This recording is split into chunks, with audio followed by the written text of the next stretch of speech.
안녕하세요. 책 읽어주는 재미입니다. 오늘 소개해드릴 책은 이지성, 황광우 작가의 고전혁명이라는 책입니다.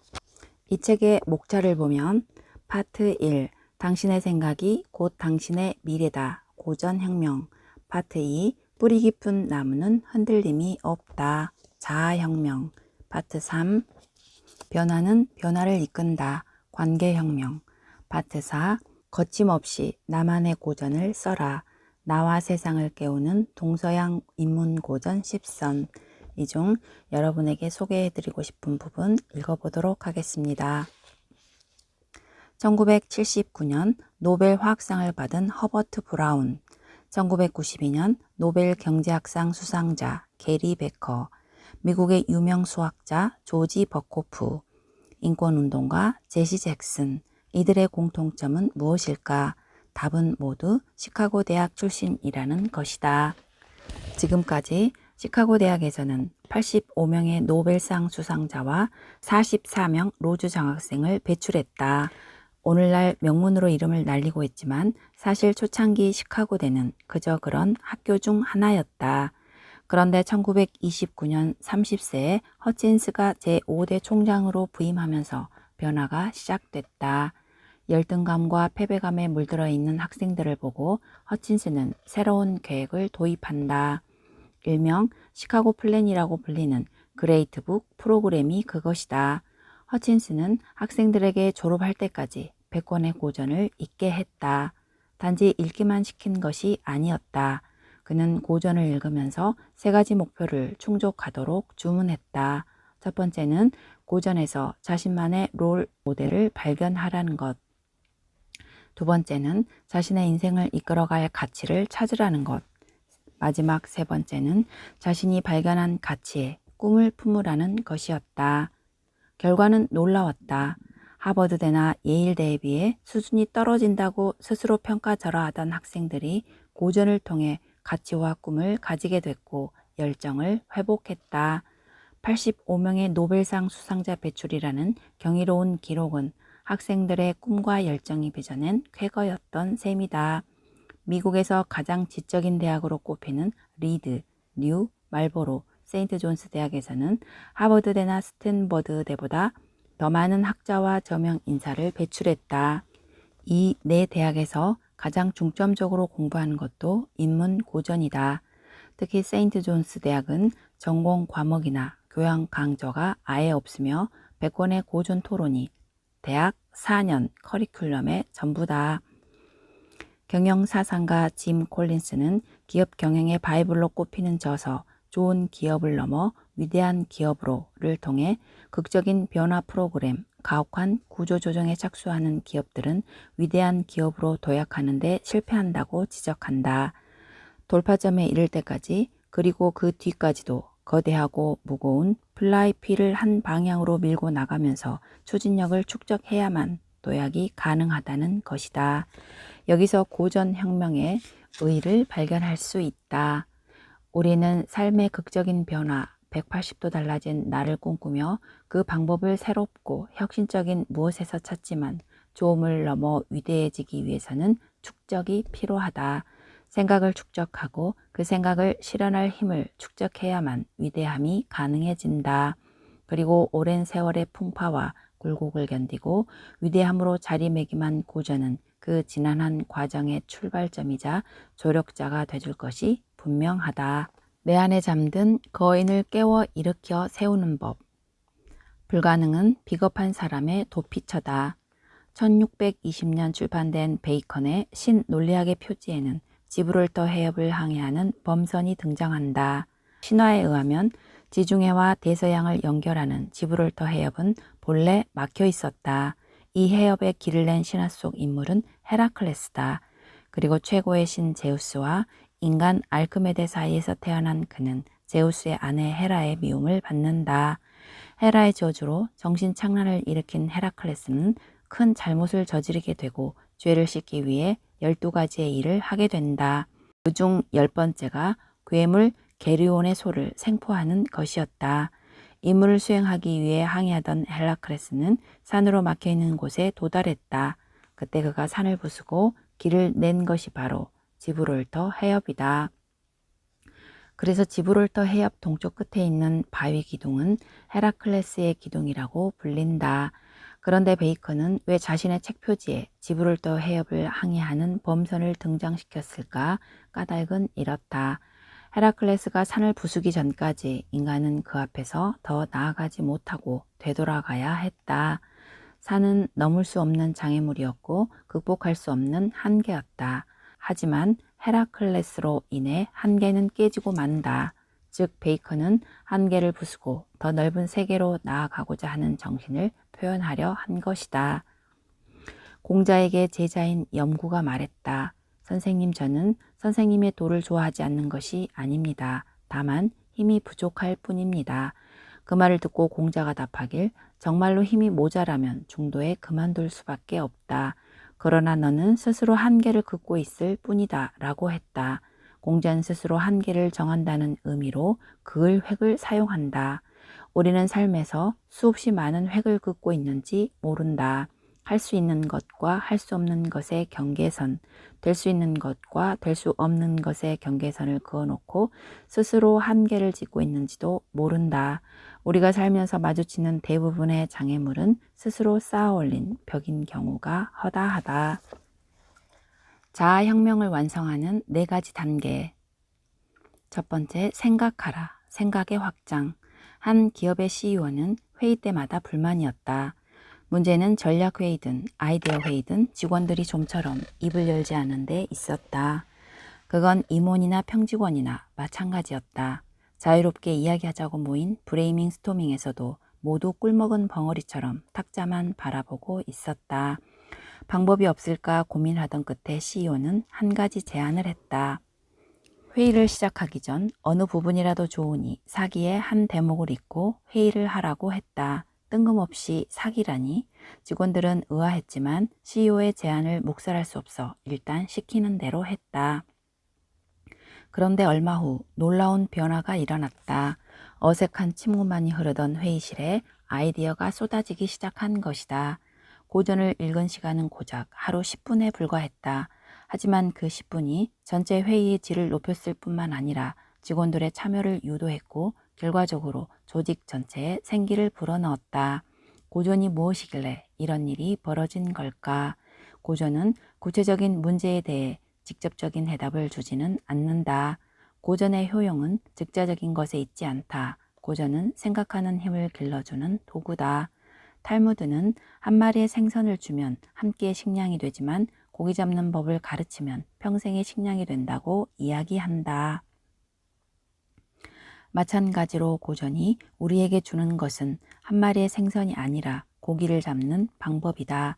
바꿔 이야기하면 고전으로 우리가 얻을 수 있는 것은 하나의 문제에 대한 해답이 아니라 어떤 문제를 만나도 그것을 풀어낼 수 있는 생각의 방법과 힘이다. 고전은 읽기 불편할 수도 있다. 그러나 노력 끝에 무언가를 얻었을 때의 쾌감이 어떤지 떠올려 보라. 산을 오르는 과정은 험난하다. 다리는 점점 아파오고 무거워진다. 꼭 정상에 올라야 하는 건지 포기하고 싶은 마음이 수십 번도 넘게 고개를 든다. 하지만 모든 고통과 고민을 견뎌내고 정상에 오르는 순간 밀려오는 희열과 성취감은 정상에 서본 자만이 누릴 수 있는 특권이 아니던가.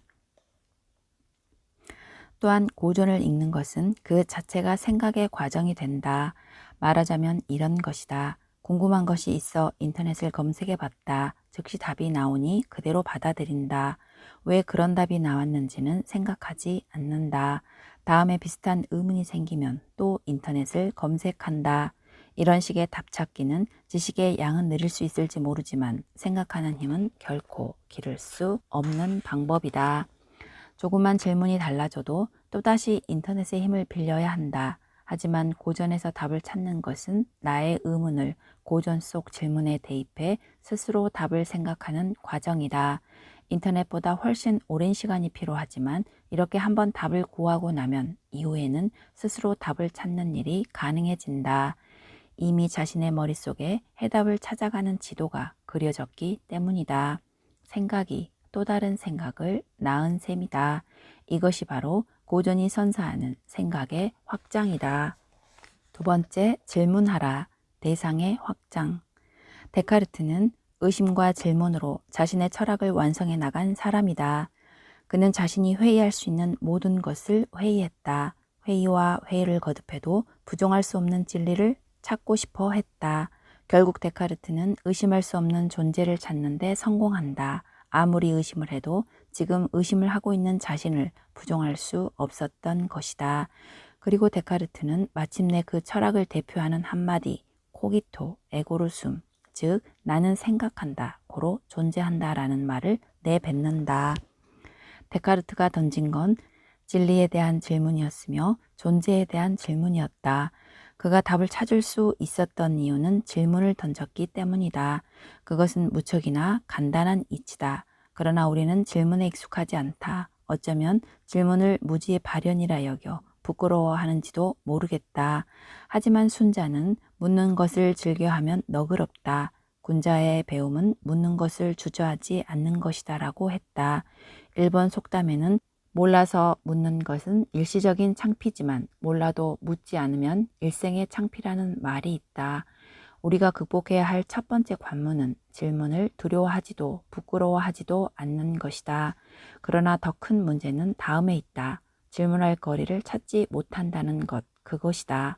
나와 나를 둘러싼 환경을 당연하게 여기기 때문이다. 원래 그런 것, 당연한 것이라고 여기면 질문은 나오지 않는다. 하지만 세상에 원래 그런 것이란 없다. 지금 우리가 원래 그런 것이라 여기는 사물이나 사안, 현상도 과거 누군가에 의해 변화되고 수정되고 만들어진 것이다. 그렇다면 역시 무언가를 변화하고 수정하고 만들 수 있지 않겠는가? 무조건적인 수용은 때로 체념으로 느껴지기도 한다. 이렇게 태어났으니 이렇게 사는 것이 당연하지. 남들도 다 어렵게 사는데 나라고 별 수 있나? 사회는 원래 기득권의 편이야. 그런데 여기에도 도대체 나 자신을 찾아볼 수 없다. 나라는 존재, 내가 겪고 있는 문제를 모두 타인과 사회에 의탁해버린 것이다. 질문하지 않는다는 것은 문제의식을 잃어버린 것과 같다. 공부를 하라니까 공부를 하고, 대학을 가야 한다니까 대학을 가고, 스펙을 쌓아야 한다니까 스펙을 쌓고, 취직을 해야 한다니까 취직을 했다. 공부를 하고 대학에 가고 스펙을 쌓고 취직을 하는 이유를 생각해 보지 않았다. 그런데 막상 공부를 하고 대학에 가고 스펙을 쌓았는데 취직을 못했다면 그 순간 허무함이 밀려온다. 나는 무엇을 위해 그렇게 달려온 것일까? 그러고 보니 취직이 내가 바라던 일이긴 했던 걸까? 만약 문제의식을 갖고 질문을 던졌다면 상황은 달라졌을 것이다. 내가 하고 싶은 것은 무엇일까? 그것을 하기 위해서는 어떤 길을 걸어야 할까? 하고 싶은 일을 분명히 하면 가야 할 길이 명확해진다. 설사 그 길에서 장애물을 만나 걸려 넘어지더라도 목적지는 어딘지 알고 있으니 툭툭 털고 일어나 다시 걸으면 그만이다. 자신이 무엇을 하는지, 왜 하는지를 알고 하는 사람과 모르고 하는 사람이 탄탄대로를 걸을 때는 별 차이가 나지 않는다. 하지만 가시밭길을 만나거나 잘못된 길로 들어섰을 때 판이한 차이를 드러낸다. 스티브 잡스가 리드 대학을 중퇴하고 빌 게이츠가 하버드 대학을 중퇴했던 이유는 자신을 향한 질문의 결과였다. 질문을 통해 얻은 답은 대학이 아닌 다른 곳에 있었던 것이다. 시행착오였지만 갈 길이 분명해졌으니 상관없었다. 세 번째, 변화하라. 실천의 확장. 스스로 절실하지 않으면 변하기 쉽지 않다. 고전은 우리를 개조시키는 마법의 묘약이 아니다. 우리가 안타까움을 느끼고 힘들어 벗어나려 애쓸 때 그 길잡이가 돼줄 나침판이자 방향타일 뿐이다. 변화에 대한 의지를 품지 않는 자는 고전을 읽는다 해도 변화의 계기를 마련하기 쉽지 않다.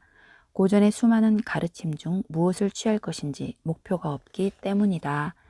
하지만 그럼에도 고전을 읽어야 하는 이유는 변화가 얼마나 중대한 것인지를 계속 이야기하며 변화에 대한 동기를 부여하는 까닭이다. 설사 변화의 의지가 있다고 해도 아직 넘어야 할 산은 남아있다. 의지를 실천으로 옮기는 과정은 만만치 않다. 존 스튜어트 밀은 세상에 태어나서 한 번도 좋은 생각을 갖지 않는 사람은 없다. 다만 그것이 계속되지 않을 뿐이다. 어제 맨 끈은 오늘 허술해지기 쉽고 내일은 풀어지기 쉽다. 나날이 끈을 잡아 매야 하듯 사람도 그가 결심한 일은 나날이 거듭 조여야 변하지 않는다고 설명한다. 네 번째, 다시 생각하고 질문하고 변화하라. 확장의 확장. 어렸을 적 설에 떡국을 한 그릇 먹으면 한 살을 먹는다는 이야기에 한꺼번에 몇 그릇을 먹어본 기억이 있을 것이다. 하지만 그릇의 수가 많아진다고 나이도 많아지는 것은 당연히 아니었다. 생각이 커지는 것은 나이를 먹는 것과 같을지도 모른다. 나이를 먹는데 1년이 필요한 것처럼 생각의 힘이 자라는 데는 생각이 숙성하는 기간이 있어야 한다. 그렇게 녹익은 생각은 12월 31일과 1월 1일이라는 순간의 차이로 우리가 나이를 먹듯이 어느 순간 쑥 커지게 된다. 생각하고 질문하고 변하는 것은 수레바퀴와 같다. 수레바퀴는 같은 원을 그리며 돈다. 그러나 수레바퀴 위의 수레는 앞으로 나아간다. 생각하고 질문하고 변화하는 과정은 수레바퀴가 돌아가는 것처럼 원을 그리며 다시 돌아오지만 우리 자신은 앞으로 나아가게 되는 것이다. 지금까지 시청해 주셔서 감사합니다.